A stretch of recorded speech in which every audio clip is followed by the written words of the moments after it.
군산 어청도에는 1시간에 140mm가 넘게 내리기도 했습니다. 지금까지의 시간당 강수량 공식 통계 1위 기록을 넘어선 수치입니다.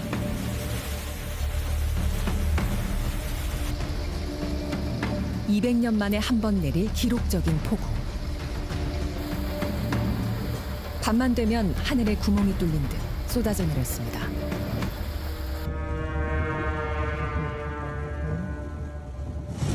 오 마이 갓. 괜찮아?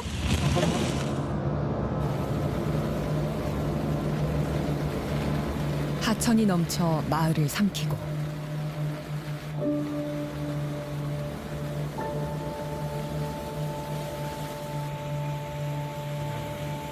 폭우를 감당하지 못한 산비탈은 힘없이 무너져 내렸습니다.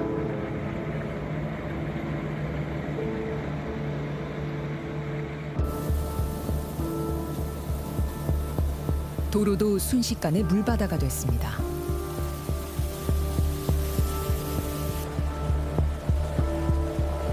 한 번 쏟아지기 시작하면 감당할 수 없을 정도로 퍼붓는 집중호우.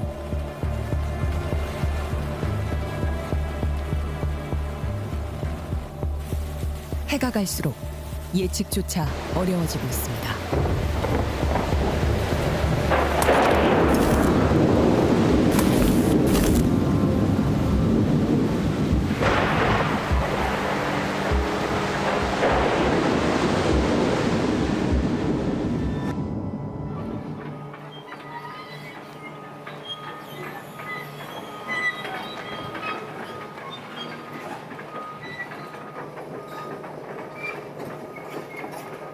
장마를 앞둔 지난달 말, 경북 예천군의 벌방리.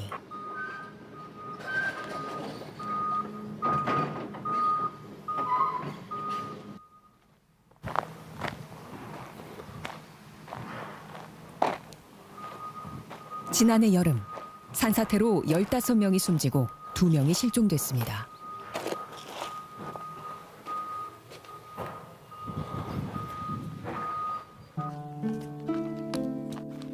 산사태가 난 지 1년이 지났습니다.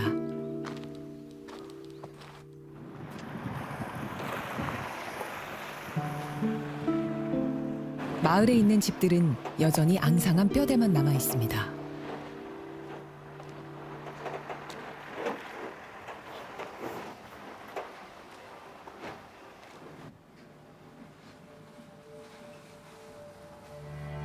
벽이 다 사라져버린 집. 주인 잃은 물건들만 덩그러니 남았습니다. 여기 거주하세요?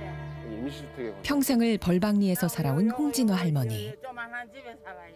여기 임시주택에? 예. 아, 원래 집은 어디셨어요? 예. 원래 집은 어디? 원래 집은 저 후에 있는데 비가 와가 또 내려갔어요. 떠내려갔어요? 예.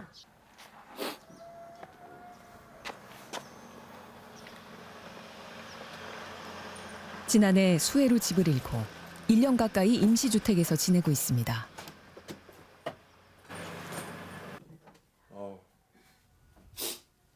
흙더미가 할머니 집을 덮친 건 지난해 7월 15일. 물이 그만들어 이집 저기 뭐라 중허리라고만 뚫다. 문도 못 열고 들어앉아 가지고 올라간 주방 갔다 안방 갔다 주방 갔다 안방 갔다 자꾸 쫓아다니다 있겠네. 날이 새고나 있겠네. 비가 막아가지고 막 집도 창고도 떠내려가고 아래채도 떠내려가고 119가 와가지고 날 그리 업어냈어요. 아, 문을 열어줘서? 예. 아침에? 아침에.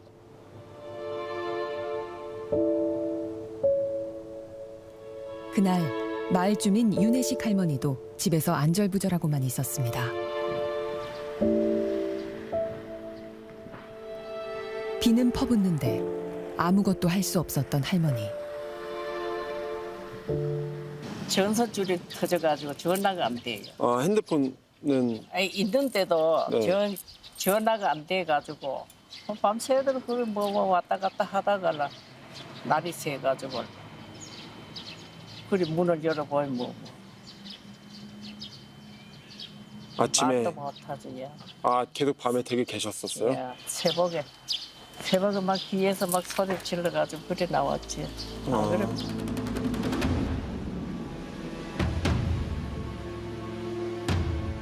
지난해 7월 14일 낮 12시쯤 예천군에는 호우주의보가,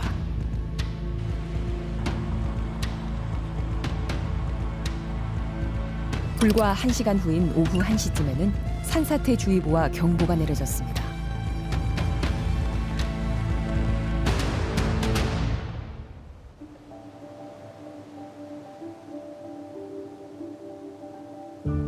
집중호우는 새벽까지 이어졌고 다음 날 새벽 4시쯤 결국 산사태가 나면서 벌방리를 덮쳤습니다.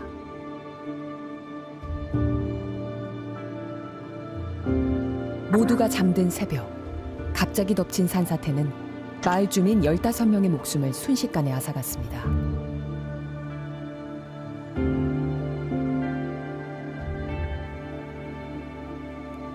두 명의 주민은 아직도 실종 상태입니다.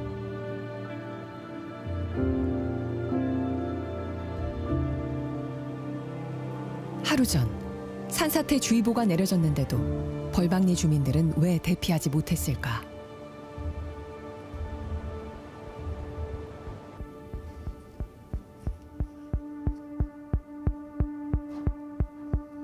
일 년 전 이곳 주민들 전화기로 산사태 주의보 문자가 발송됐습니다.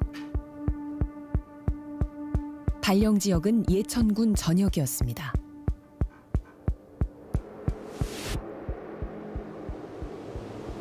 예천군에는 벌방리를 포함해 281개나 되는 마을이 있습니다.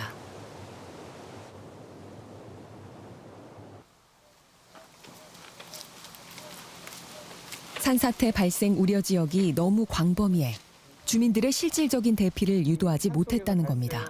한 최초 발생 지점에서 우리가 서 있는 곳까지 구체적으로 위험을 특정해서 그 마을 주민들에게 핀셋처럼 정확하게 전달되지 않으면 예천만 하더라도 예천군 전체 면적이 서울시보다 넓기 때문에 비가 많이 오니까 주의하라는 문자는 받아들이는 주민의 입장에서는 내가 위험하니까 잠시나마 집을 놓고 대피소로 가야 되겠다라는 그런 생각과 판단이 들진 않습니다. 이 마을은 당시 산사태 취약지역으로도 지정되어 있지 않아 사실상 산사태의 무방비 상태였습니다.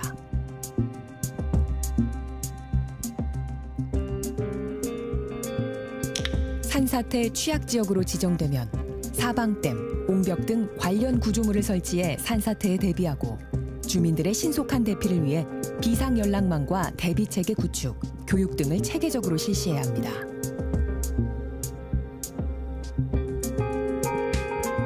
산사태 대피 체계는 이제는 명령으로 돼야 됩니다. 이장님이나 마을 지킴이를 선정해서 그분들이 가가호우 주민들의 집에 들어가서 대피를 권유 이상의 퇴거를 할 수 있는 체계로 하지 않으면 인명피해를 막기는 현실적으로 어렵습니다.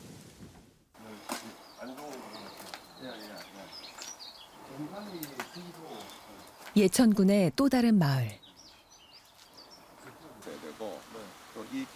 이곳 역시 지난해 벌방리가 그랬던 것처럼 현재 산사태 취약지역으로 지정돼 있지 않습니다.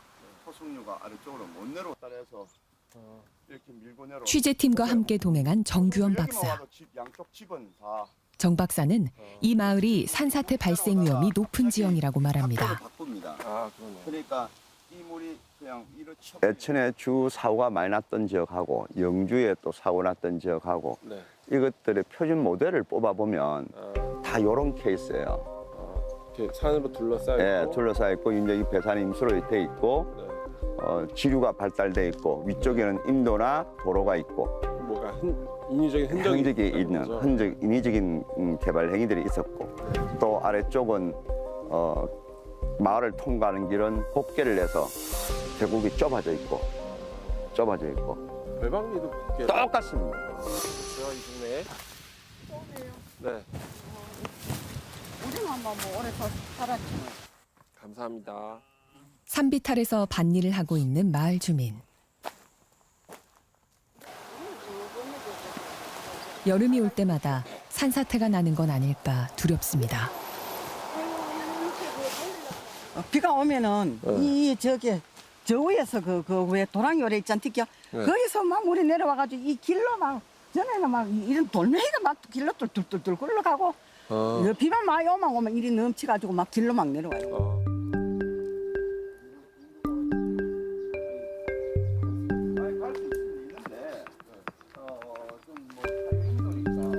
마을 입구에 자리 잡은 노인회관.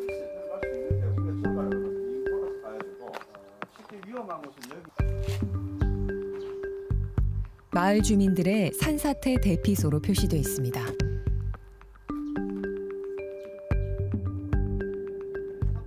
하지만 대피소로 적합하지 않다는 게 정 박사의 얘기입니다. 지금 여기 서 있는 이 지역의 대피소는 지금 마을 계곡의 복개천 바로 앞이거든요. 그리고 또 낮은 곳이고 해서 주 계곡의 직각 방향으로 이렇게 서 있어서 위험하다고 볼 수 있는 거죠. 집중호우로 산사태가 나면 대피소인 노인회관이 오히려 위험할 수 있다는 얘기입니다. 어떻게 이런 곳이 주민들 대피소로 지정된 걸까? 그러니까 제가 가보니까 그 산사태 대피소가 지정은 돼 있더라고요. 아, 그 스티커 말씀이시죠? 네, 스티커, 노란색 스티커요. 네, 그거는 떼야 됩니다. 아, 왜요? 그 대피소라는 게 일반 마을 대피소는 지정이 될 수 있는데요. 산사태 대피소는 취약지역으로 지정돼 있어야 지정할 수 있어가지고 근데 거긴 취약지역 지정 안 돼 있거든요. 그리고 떼야 됩니다.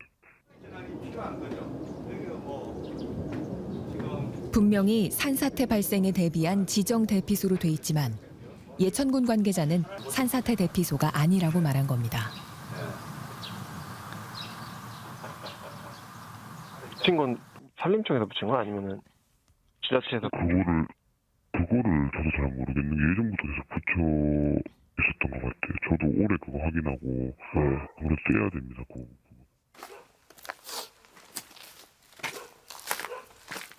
예천군은 이 마을을 현재 산사태 취약지역으로 지정하기 위한 절차를 밟고 있다고 취재팀에게 밝혀왔습니다. 좀 그런 경향이 있죠. 소나무는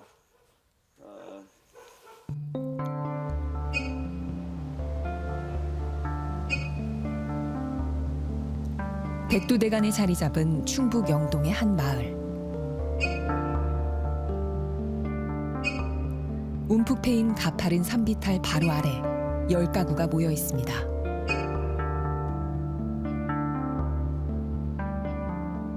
한눈에 봐도 아찔해 보이는 벌거벗은 산비탈. 비가 많이 오면 혹시 산사태라도 나는 건 아닐까. 주민들은 불안하기만 합니다. 이번 주부터 비 많이 온다는데 걱정이 많이 되시죠? 걱정이요. 대체 우리는 여는 즉발로 죽어요. 그냥 우리는 그냥. 이곳에 있던 나무들은 어디로 간 걸까? 취재 결과 나무 소유권을 가진 전 영동군 의원 A씨가 군청의 허가를 받아 나무를 베어간 것으로 확인됐습니다. 주민들이 산사태가 날 수 있다고 불안해하며 민원도 냈지만 소용없었습니다. 광범위한 지역에서 이루어지는 벌채는 산사태에 영향을 미칠까?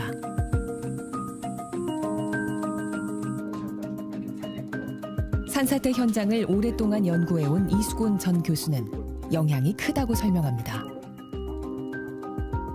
비가 많이 올 때 벌목지 가보면은 벌목지에 산사태가 집중되고 바로 좌우측에 벌목 안 한 데는 산사태가 안 나죠. 거의 안 나거든요. 그거는 뭐냐? 벌목지가 산사태를 촉진시켰다는 얘기입니다. 나무들이 뿌리가 나무를 이렇게 흙을 이렇게 억제하고요.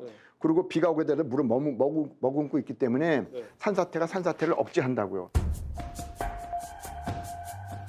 벌채가 산사태 위험성을 증가시키는 가장 큰 이유는 산의 흙을 교란시키기 때문이라고 말합니다.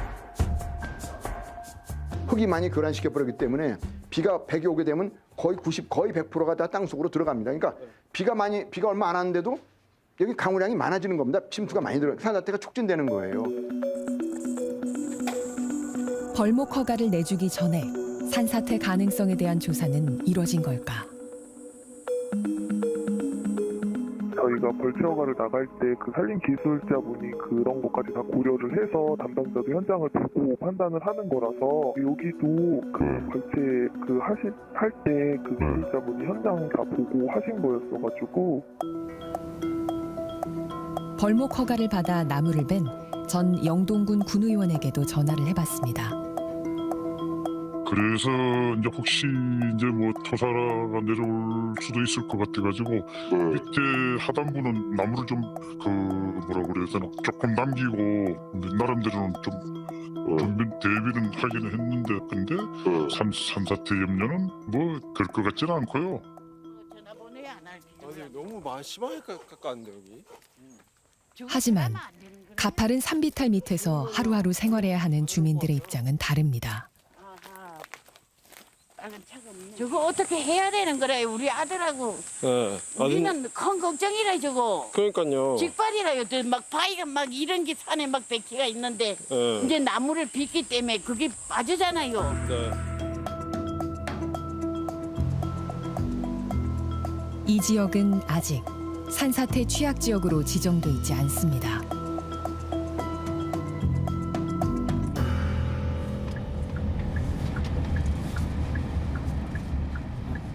그렇다고 얘기하는 게 맞고. 그렇다면 산사태 취약 지역으로 이미 지정된 곳은 사정이 좀 다를까? 10년 전 산사태 취약지구로 지정된 영동군의 한 마을.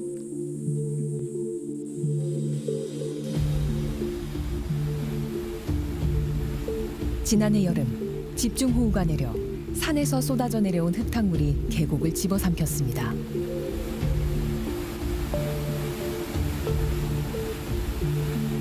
보통 비가 많이 오면 여기 다 차요, 하천이? 네.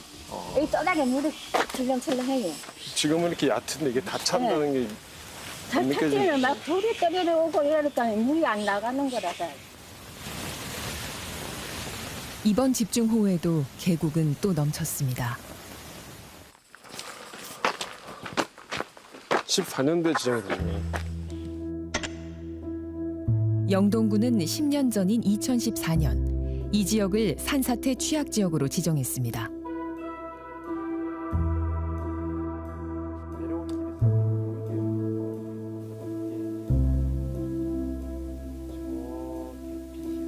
군데군데 자리 잡은 집들 너머로 보이는 산.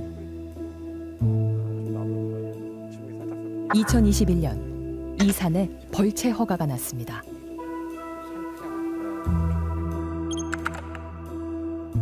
산사태 취약 지역으로 지정된 곳과 바로 붙어 있습니다.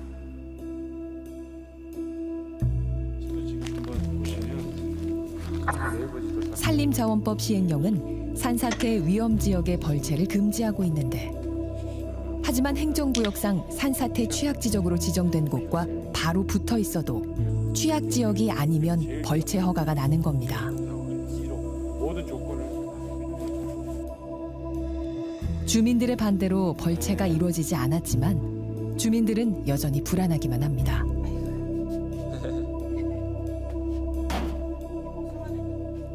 근데 여기 뒤에 막 산사태 걱정은 안 되세요? 되죠. 이 산에 뭐랄까나 사방때? 벌목? 네. 나무를 뭐 벤다는 막 네. 있어가지고 네. 이제 그거를 이쪽 지역 사람들이 민원이 들어갔는데 어떻게 되는 모르겠어요. 아, 벌목을 한다고 해서 산사태 더 위험해지니까 그렇죠. 하지 말아달라고 민원을 하셨더구나. 근데 그게 어떻게 되는 그건 모르겠어요. 이 마을은 태풍 매미 때도 큰 피해를 겪었습니다.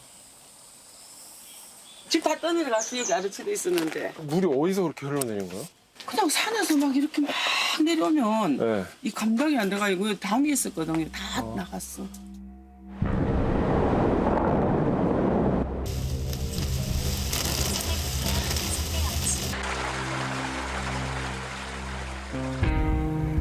서울 곳곳에서 시간당 100mm가 넘는 비가 쏟아졌던, 관측사상 서울의 역대 최대의 기록적인 폭우가 내렸던 2년 전.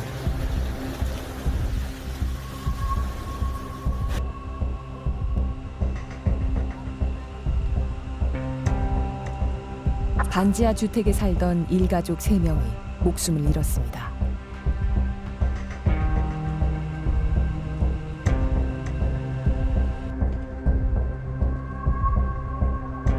들어찬 물에 현관문을 열지 못해 탈출하지 못한 겁니다.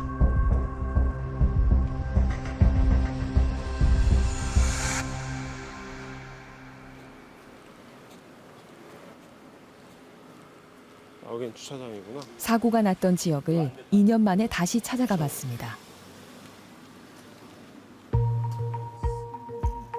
물이 넘치지 않도록 창과 출입문에 물막이판을 설치할 수 있도록 해놨습니다. 하지만 여전히 설치가 안 된 집들도 보입니다.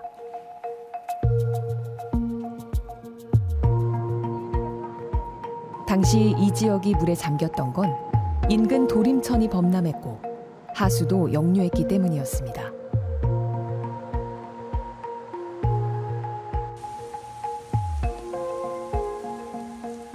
여름철 장마 때마다 도림천은 집중호우에 물이 빠르게 불어나 범람 위험이 높은 곳입니다.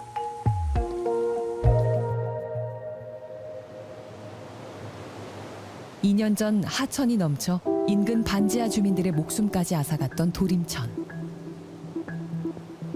범람에 대한 준비는 어느 정도 돼 있을까? 최근 감사원은 도림천의 교량이 태풍이나 집중호우 때 교량 자체가 침수를 유발할 수 있다고 지적했습니다. 하천의 수위가 높아지면서 범람한 물이 도림천 교량을 따라 주변 지역을 침수시킬 수 있다는 겁니다.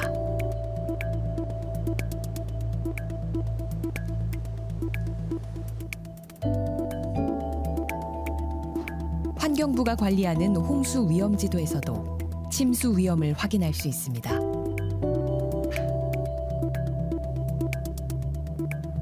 극한의 강우 조건 등에서 도림천이 범람할 경우 어디까지 침수될 수 있는지 보여줍니다.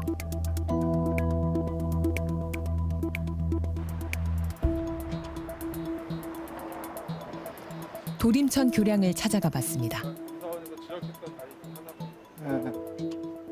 이 제방이랑 이 교량 접합부가 너무 이 제방보다 낮다. 네, 맞아요. 그래가지고 물이 넘치면은 여길 통해서 들어옵니다. 맞습니다. 예. 이쪽으로 침수가 될 수 있다. 이게 제가 보니까 이 구조가 딱 그런 거죠. 왜냐하면 딱 넘치는데 여기가 저지대잖아요. 길로 다이렉트로 가는 거죠. 지금 보시면은 여기 교량 자체도 슬로프가 있잖아요. 네. 여기가 낮고 저기가 높거든요. 네.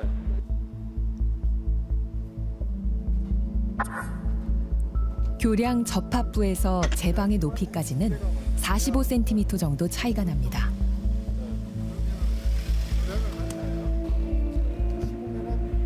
결국 제방을 넘지 못한 물은 교량을 따라 주변 지역으로 흘러내려갈 수밖에 없습니다. 도림천의 또 다른 교량. 이 교량 역시 제방보다 높이가 낮습니다. 하천에 있는 모든 구조물들은 제방 위에 있어야 됩니다. 왜 그러냐면 우리가 철도라든가 교량이라든가 이런 구조물을 만들 때 많은 하천 구간에서 조금이라도 낮은 지역이 있다 그러면 그쪽으로 범람이나 원류가 일어나게 돼 있거든요. 교량을 관리하는 서울구로구청은 별다른 문제는 없다는 입장입니다.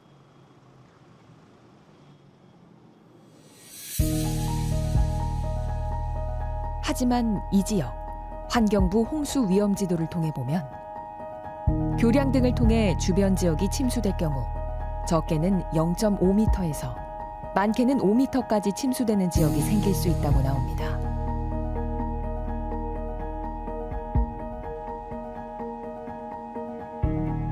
서울시는 현재까지 교량을 높이기는 현실적으로 어렵다는 입장입니다.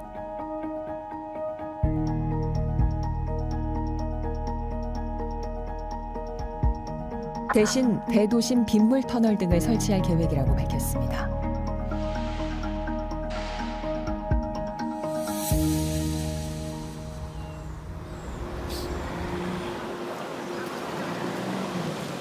광주시 북구에 위치한 자연재난 체험관.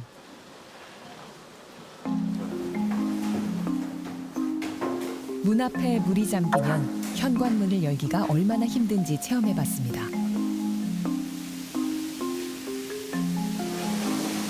반지하 집에 이렇게 문 앞에 물이 찬 경우를 가정한 상황인데요.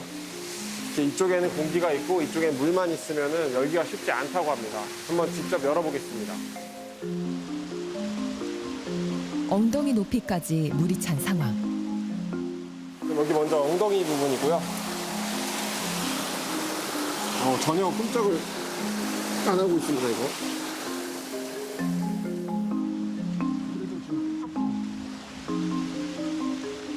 엉덩이 높이까지 현관문 앞에 물이 찼을 때는 성인 3명이 문을 열려고 해도 현관문을 열 수 없는 압력이 가해집니다.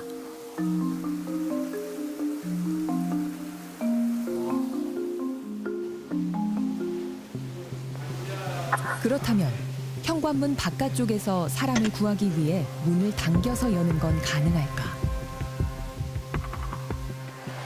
지금 엉덩이에서 허벅지까지 내려왔는데 진짜 안 열리고 이게 아예 이동조차 안 하고 있고요.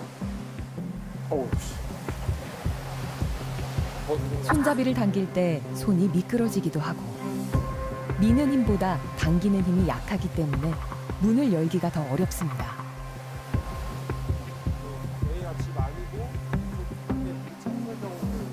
지하실 바닥에서 80에서 90cm 정도의 물이 차올라 허벅지 높이 수위까지 찼을 때 열려고 하면 어떨까? 네, 지금 허벅지까지 수위가 내려왔는데요. 그래도 지금 꼼짝도 안 하고 있습니다. 허벅지 높이까지 물이 차올랐을 때도 성인 혼자서는 도저히 열 수 없는 압력이 가해집니다.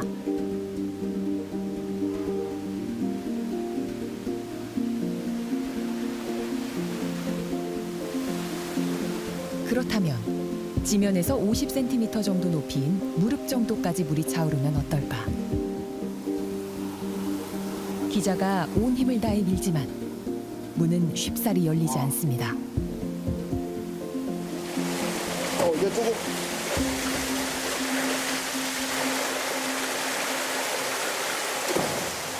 이거 진짜 안 열린다 이게. 결국 물이 많이 빠지고 나서야 문을 열 수밖에 없었습니다. 침수가 되기 시작하면은 최대한 빨리 밖으로 나오시는 게 중요해요. 그거를 놓쳐서 문이 안 열리기 시작하면은 이제 밖에 있는 다른 사람들한테 갇혀 있다는 사실을 알려야 됩니다. 문이 안 열리면 문을 열려고 무리하기보다 바깥에 있는 사람에게 빨리 알려 도움을 받는 것이 더 빨리 구조될 수 있는 방법이라는 겁니다.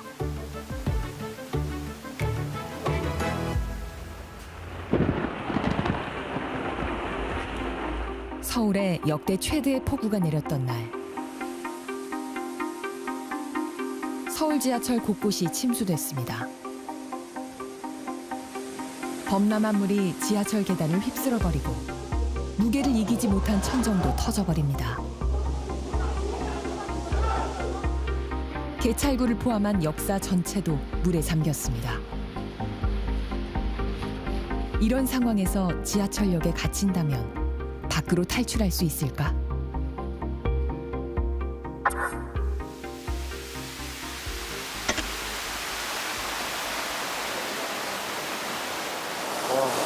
계단이 하나도 안 보여, 진짜. 양쪽에 난간을 잡고 물을 거슬러 올라가는데 흙탕물이 아닌데도 계단이 전혀 보이지 않습니다. 물살의 세기도 걸음을 옮기기 힘들 만큼 두 발의 힘이 가해집니다. 양쪽에 난간이 없었다면 성인이 혼자서 물살을 거슬러 올라가기 쉽지 않을 정도입니다.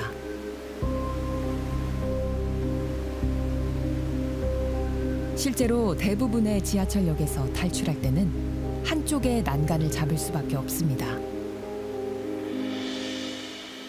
속도는 조금 더디지만 침수된 지하철역에서 탈출할 때는 두 손으로 한 곳의 난간을 잡는 게 훨씬 안전한 방법이라고 합니다. 계단이 하나도 안 보입니다. 여기 옆에 난간이 없으면은 바로 넘어졌을 것 같거든요. 그렇다면 흙탕물로 계단이 전혀 보이지 않을 때는 어떻게 계단을 올라가야 할까? 이게 지금 장화를 신고 있었는데 장화가 아니었으면 미끄러졌을 것 같습니다. 이제. 발을 질질 끌면서 가야 됩니다. 발을 끌면서 계단 모양이랑 계단 안에 뭐가 있는지 확인을 하면서 천천히 올라가시면 좋아요. 계단 간격도 확인하고 계단 안에 뭐가 있는지도 확인하는 겸입니다.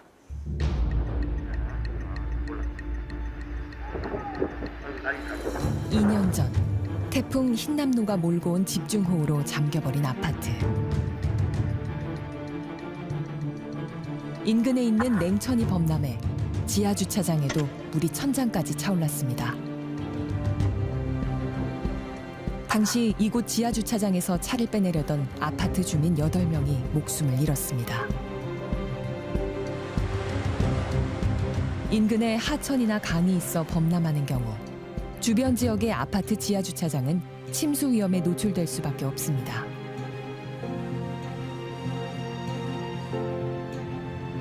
도로나 지하주차장에서 차량이 침수될 경우 과연 탈출할 수 있을까?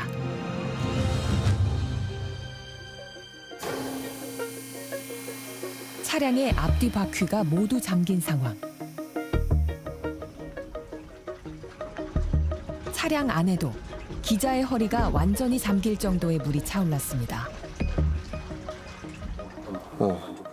기봉도 이미 다 잠겨가지고 이렇게 손가락 한 마디가 들어갈 정도로 잠겨 있습니다.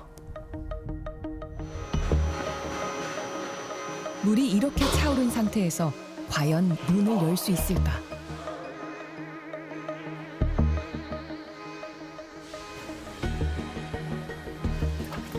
생각보다 쉽게 문이 열립니다. 힘은 들었지만 문을 열 수 있었습니다. 차량 안의 물높이와 차량 밖의 물높이가 같은 상황에서는 문을 열 수 있다고 합니다.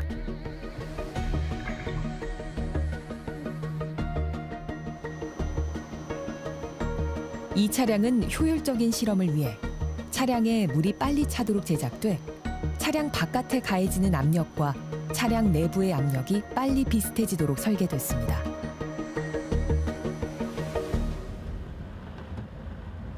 폭우로 침수된 도로. 승합차 한 대가 도로를 건너다 흙탕물에 고립됐습니다.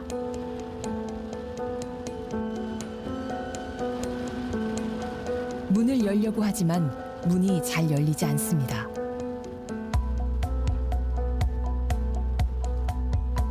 물이 어느 정도 들어찬 다음에야 차문을 열고 나올 수 있었습니다. 그렇다면 이럴 경우 차량 안에서는 어떻게 행동해야 될까?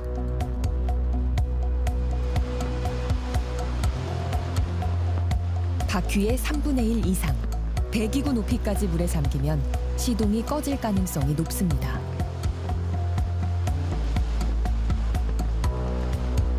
바퀴까지 물이 차오르면 차량 문이 열리지 않기 때문에 차량 유리를 깨고 탈출하는 방법밖에는 없습니다.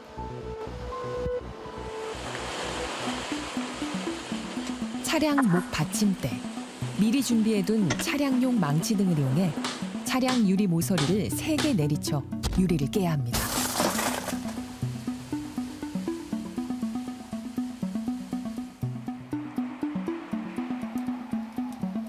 차량이 침수 지역에 고립돼 발생하는 인명피해는 해마다 반복되고 있습니다. 전문가들은 운전 중 고립됐을 때 운행을 즉시 멈추고 차량 밖으로 빠져나와야 한다고 조언합니다.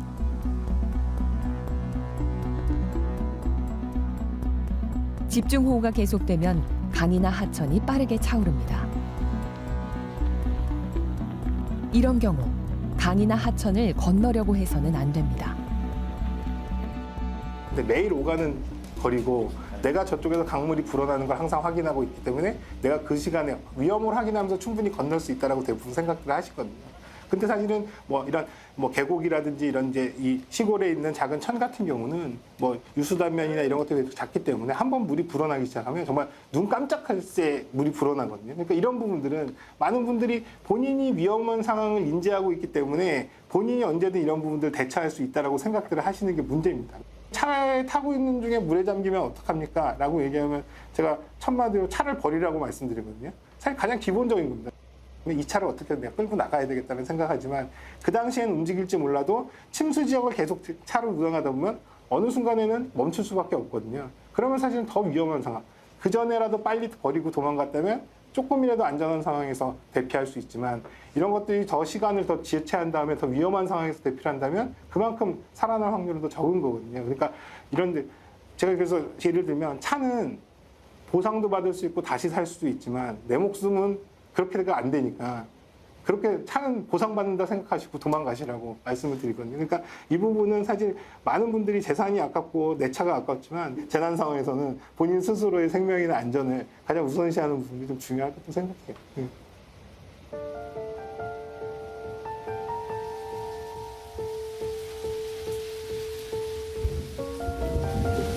지난주 사흘 동안 300mm에 달하는 폭우가 쏟아진 경북. 출근길에 나선 40대 여성은 갑자기 불어난 물을 피하지 못했습니다. 이상 깜빡이 켜져 있고 차 시동을 했는데 바람이 없는더라. 충남 서천에서는 집에 있던 70대 남성이 산사태로 목숨을 잃었습니다. 1년 전 폭우가 빚은 참사. 올해도 비 피해는 이어졌습니다. 해마다 더 강해지고 예측하기 어려워지는 집중호우. 시간당 50mm 이상의 극한호우가 오는 빈도가 굉장히 잦아지고 있고 이거는 모든 사람이 부인할 수 없는 현상이거든요. 언제 어디서 기록적인 폭우가 쏟아져도 이상하지 않은 상황. 피해가 더 커지지 않도록 철저히 대비해야 합니다. 주택 등 민가를 덮치는 이런 피해를 가져올 수 있는 곳이 사실은 너무 많기 때문에 경각심을 가지고 대비를 하지 않으면 피해는 계속 발생할 가능성이 높다.